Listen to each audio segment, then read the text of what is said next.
Bismillahirrahmanirrahim. Assalamualaikum warahmatullahi wabarakatuh. Muslim itu ya'lif wa yu'laf. Orang Islam itu dia mudah merangkul dan mudah juga dirangkul. Itu orang Muslim banget tuh. Kalau sulit merangkul, sulit dirangkul, artinya dia kayak sombong, dia tuh eksklusif, dia itu bikin jarak, ngegap banget dengan orang lain. Dia bukan ciri-ciri Muslim sejati. Muslim itu ya'lif wa yu'laf. Dia mudah merangkul orang, yuk bareng yuk. Enggak terlalu jaim, dia juga mudah dirangkul orang. Kalau diajak orang mau, enggak terlalu ngerasa kita kan beda, enggak kayak gitu. Dan Nabi gitu banget. Makanya Nabi itu sangat menjaga perasaan supaya terjaga ukhuwah.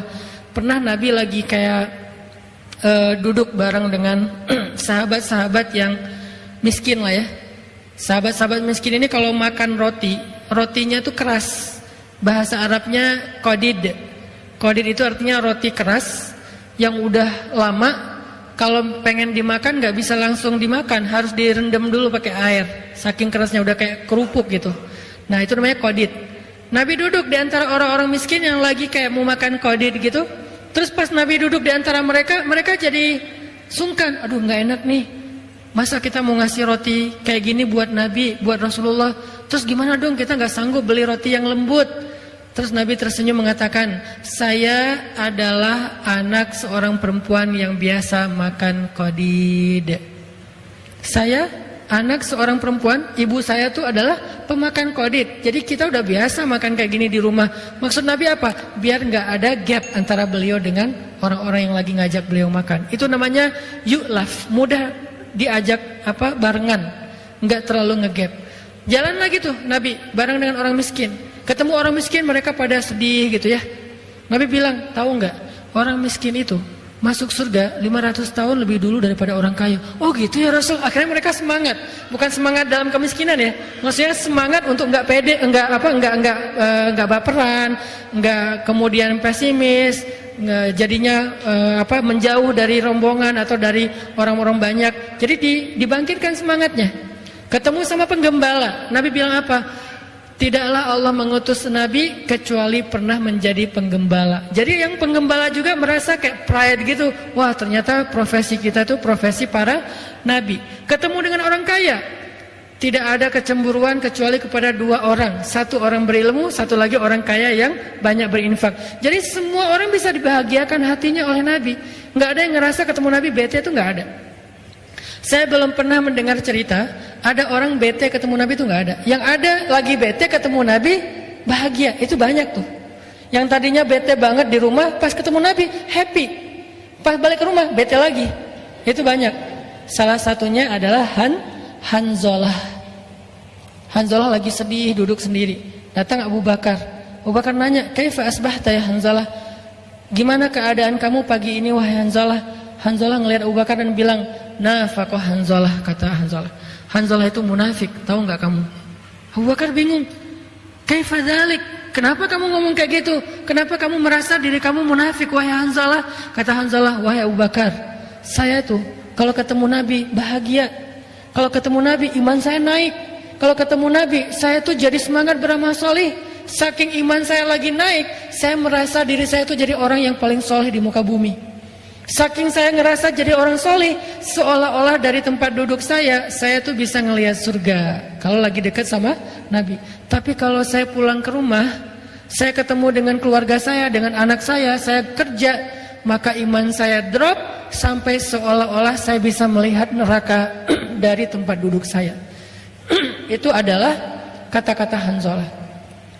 Sedih Hanzalah dengan kondisi imannya. Kemudian Abu Bakar juga bilang, kalau gitu saya juga sama wahai Hanzalah. Iman saya juga kayak gitu, kalau ketemu Nabi naik, kalau pas jauh dari Nabi turun. Berarti sama dong saya munafik. Ya gimana dong? Akhirnya mereka ketemu dengan Nabi. Ya udah kita coba minta nasihat dari Rasulullah. Datang ketemu dengan Nabi, sedih aja murung dua-duanya tuh. Nabi nanya, malham, kata Nabi. Ada apa kok kalian sedih, kata Nabi. Kata mereka, ya Rasulullah, kami merasa diri kami udah munafik. Hah? Kenapa kok kalian ngerasa gitu?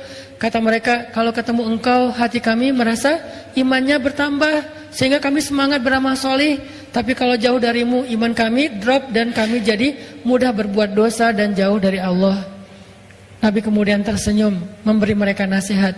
Tahu enggak, seandainya iman kalian kondisinya stabil terus seperti kalian ketemu saya, maka kalian akan berjabat tangan dengan malaikat dan malaikat akan menemani kalian pergi kemanapun kalian pergi. Malaikat akan nemenin. Tapi kata Rasul, sa'atan fasaatan. Iman itu memang kayak gitu. Ada sa'ah waktunya turun, ada waktunya naik. Jadi Nabi itu kayak menghibur dan mencoba untuk menguatkan mereka. Bukan malah, oh berarti emang benar sih kalian munafik. Enggak digituin sama Nabi. Dasarnya kalian emang gitu ya, kalau ketemu saya aja imannya naik, berarti kalian gak jujur sama Allah. Taubat kalian, istighfirullah, minta ampun sama Allah. Enggak, Nabi itu gak gitu. Enggak dimarahin, gak digalakin. Malah Nabi tersenyum dan bilang, sa'atan fasaatan. Emang harus ada prosesnya. Kadang iman naik, kadang iman turun, tapi berusaha terus ya, jangan menyerah. Kayak gitu. Ini menunjukkan bahwa Nabi itu selalu bisa bikin orang happy. Itu ukhuwah. Bisa gak kita jadi orang yang kayak gitu? Kemana kita pergi, orang di sekeliling kita itu malah jadi happy. Dan itu buat saya juga jadi kayak agenda atau PR besar buat pribadi saya. Kadang-kadang kita tuh jangankan orang lain ya, keluarga aja nggak bisa kita bikin happy terus. Malah yang lebih parah lagi, sebelum kita datang perasaan keluarga tadi lagi happy, begitu kita datang bete semuanya ya. Nuntut ini, nuntut itu, nyalahin ini, nyalahin itu, kan berarti kita belum benar. Belum menjaga nih persaudaraan, belum jaga perasaan orang lain, belum bisa ngerasain apa orang yang rasakan. Padahal Nabi sebaliknya. Kalau Nabi, orang yang benci sama beliau, ketemu beliau jatuh cinta. Orang yang benci sama beliau, orang yang bete ketemu beliau happy. Kalau kita sebaliknya, orang happy ketemu kita jadi bete. Nah ini yang kita coba belajar dari Nabi. Kok bisa Nabi orangnya tuh kok nyenengin banget gitu. Orangnya tuh asik banget. Masih ingat cerita pernikahan Nabi dengan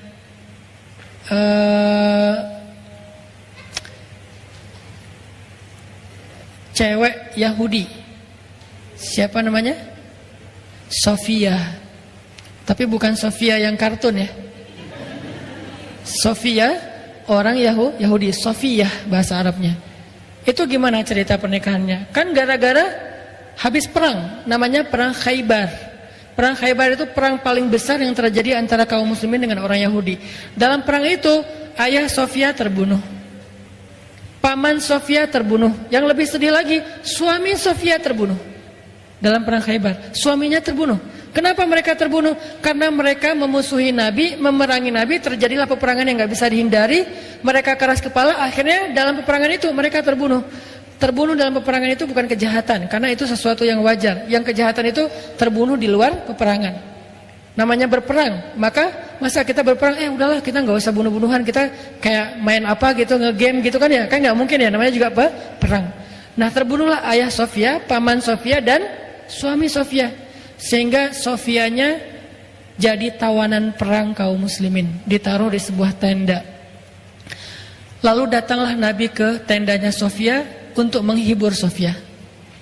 Waktu Nabi datang ke tendanya Sofia, Sofia yang meriwayatkan cerita ini, dia sendiri yang bercerita. Kata Sofia, ketika Nabi baru datang ke tenda saya, Nabi itu adalah orang yang paling saya benci di muka bumi.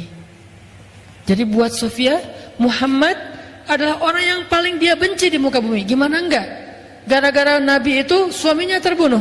Gara-gara Nabi Muhammad ayahnya terbunuh, pamannya terbunuh. Walaupun bukan Nabi yang membunuh, tetapi dalam peperangan itu terbunuh. Sehingga Muhammad adalah orang yang paling saya benci. Sampai dia datang menemui saya di tenda saya. Kemudian dia duduk di depan saya. Kemudian saya melihat wajahnya yang penuh dengan rasa simpatik. Nabi itu ekspresi wajahnya tuh nenangin orang, bukan malah sengak, tengil ya. Datang-datang orang lagi sedih juga ya, ditengilin kan makin bete kan ya. Ini enggak, wajah Nabi itu wajah kayak simpatik banget. Nabi itu paham banget kondisi Sofia. Duduk Nabi di depan Sofia, Nabi bilang gini, Sofia maafin saya ya. Nabi minta maaf coba.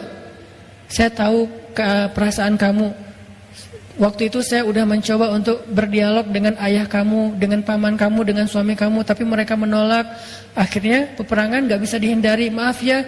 Nabi menjelaskan, meminta maaf, menjelaskan, meminta maaf, menjelaskan, meminta maaf, berjam-jam, sampai akhirnya kata Sofia, Muhammad menjadi orang yang paling saya cintai di muka bumi. Kebayang gak hebatnya Nabi itu? Dari orang yang paling membenci beliau jadi orang yang paling mencintai beliau. Dalam hitungan sejam 2 jam Nabi terus, bukan membujuk, bukan kayak ngelebay ya, bukan kayak ngegombal gitu, enggak. Nabi tulus. Karena kalau gombal dong pasti orang enak juga kan, karena bukan dari hati kan ya. Ayah kamu tukang bengkel ya. Standar kan ya. Itu apaan sih lo? Ayah gue baik-baik aja bukan tukang bengkel. Akhirnya kayak jadi konyol, jadi nggak jelas. Nabi itu nggak kopas template-nya gombal, enggak. Dia nggak baca di googling, nggak lihat apa, enggak. Tulus saja dari hati ngomong apa yang beliau rasakan. Sehingga Nabi, kata Sofia, Nabi itu datang minta maaf, menjelaskan, minta maaf, menjelaskan, dan minta maafnya itu lembut banget sampai hati aku menjadi tenang. Kemudian aku memandang ke wajahnya dan kemudian aku mengatakan, ya Rasulullah, aku sudah maafkan. Kemudian Sofia malah curhat. Kata Sofia, ya Rasulullah, sebelum terjadi perang Khaybar, aku tuh mimpi. Apa mimpinya? Kata Rasulullah, aku bermimpi di atas kota Madinah ada rembulan jatuh ke pangkuanku. Lalu aku ceritakan mimpi ini kepada suamiku, aku ditampar oleh suamiku. Kenapa? Suaminya kan orang Yahudi, dan orang Yahudi itu pintar menafsirkan mimpi. Suaminya bilang, berarti kamu punya perasaan terhadap laki-laki Madinah, yaitu Muhammad. Akhirnya aku ditampar oleh suamiku sehingga dahiku berdarah, kata Sofia. Dan sekarang aku baru sadar ternyata rembulan itu adalah engkau ya Rasulullah. Kemudian Jibril datang, bisik ke Rasulullah, wahai Rasulullah, Allah menyuruh engkau untuk melamar Sofia. Rasulullah tadi datang bukan mau melamar loh. Jibril ada yang datang bisikin ya. Rasulullah datang tuh tulus pengen menghibur, tapi kata Jibril, dan itu perintah Allah, lamar Sofia. Nabi kemudian, oh gitu ya. Kan Nabi orangnya baik loh ya, nggak ada modus ya, datang pertama baik-baik terus ujung-ujungnya minta nikah gitu kan, nggak kayak gitu. Nabi itu nggak modus orangnya, benar-benar tulus. Tapi karena Allah dan Jibril yang nyuruh, akhirnya Nabi bilang, Sofia, aku ingin melamar kamu untuk belajar untuk menjadi pasanganku di dunia dan di surga. Sofia sebagai cewek nggak langsung jingkrak dong ya. Kan cewek itu gengsinya tinggi kan, dia jual mahal gitu. Oh, ya udah saya pikir-pikir dulu gitu kan ya. Nggak langsung nggak gitu sih. Karena kalau mereka kayak gitu nggak ada izahnya kan, nggak ada rasa harga dirinya. Makanya buat cowok kalau misalnya digituin bukan berarti dia nolak, dia tuh lagi kayak minta dikejar. Itu cewek banget lah. Akhirnya Sofia, ya udah saya pikir-pikir dulu. Besoknya Nabi datang lagi, Sofia sudah memberikan jawaban bahwa Sofia bersedia, maka nikahlah, jadilah Sofia salah satu di antara pendamping Nabi di dunia dan di surga. Di sini ada pelajaran penting, gimana Nabi itu orangnya empati banget dengan perasaan orang lain sampai bisa menenangkan hati orang, dan akhirnya orang itu menjadi malah mencintai beliau. Dari yang membenci jadi mencintai. Dan itu bukan cuma Sofia. Ada lagi nanti cerita orang yang pengen bunuh Nabi kan. Dia datang jauh-jauh bawa pisau yang udah beracun, dipakein racun, kalau kena walaupun gak nusuk juga, asal kegores saja itu bisa jadi orang keracunan dan kemudian meninggal. Dia datang pengen bunuh Nabi, tapi Allah sudah melindungi Rasulnya sehingga dia ketangkap sama sahabat, lalu dia diikat di salah satu tiang Masjid Nabawi. Jadi dulu Masjid Nabawi juga berfungsi sebagai penjara, diikat di tiang masjid. Nabi tahu itu pembunuh, orang yang mau membunuh beliau, tapi setiap Nabi ke masjid, Nabi sengaja ngelewatin jalan yang sampai bisa ketemu dengan orang itu. Jadi bukan langsung masuk ke masjid, muter dulu. Pas ketemu nama dia, Nabi nyapa gitu. Gimana keadaan kamu? Pertama dia marah, tahu diikat, nanya keadaan. Marah kan? Oh ya udah, Nabi masuk lagi. Terus Nabi nyamperin lagi, kasih minum. Gimana keadaan kamu? Tahu. Terus masuk lagi. Besok lagi kayak gitu, sampai beberapa hari, lebih dari seminggu. Setiap hari Nabi nyamperin dia, setiap hari Nabi nanya keadaan dia, setiap hari Nabi ngasih dia minum, ngasih dia makan. Sampai setelah beberapa hari digituin dengan akhlak Nabi yang lembut, wajah Nabi yang berseri-seri, Nabi nanya, gimana keadaan kamu? Dia bilang, baik Muhammad. Berarti udah hatinya udah tenang nih. Nabi bilang ke sahabat, lepaskan ikatan dia, karena dia udah tenang sekarang. Dilepasin ikatannya, kemudian Nabi ngobrol sama dia. Nabi kemudian mengajak dia untuk sama-sama merenungkan supaya nggak jadi orang yang memusuhi Nabi lagi. Nabi mencoba mengambil hatinya. Setelah beberapa lama Nabi bicara dengan dia, kemudian dia mengatakan, wahai Muhammad,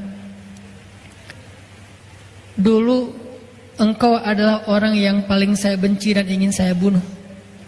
Maka sekarang setelah melihat akhlakmu, engkau adalah orang yang paling saya cintai dan saya ingin menjadi pembelamu. Sampai berubah. Saya ingin masuk Islam, wahai Muhammad. Bagaimana caranya? Akhirnya Nabi mengatakan, caranya, maka sekarang kamu harus mandi dulu, kemudian kamu pulang ke rumahmu, kemudian diberikan beberapa bekal yang harus dia lakukan, sampai dia balik lagi. Setelah itu kemudian dia menjadi seorang muslim. Ini nih akhlak, menjaga ukhuwah.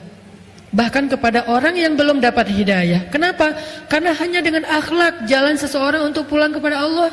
Kalau dia udah ilfil duluan dengan akhlak kita, bagaimana dia akan kembali kepada Allah? Ngelihat jalan kembali kepada Allah itu kayak serem gitu.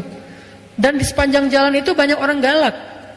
Males balik ke Allah. Kenapa? Banyak orang galak di jalannya.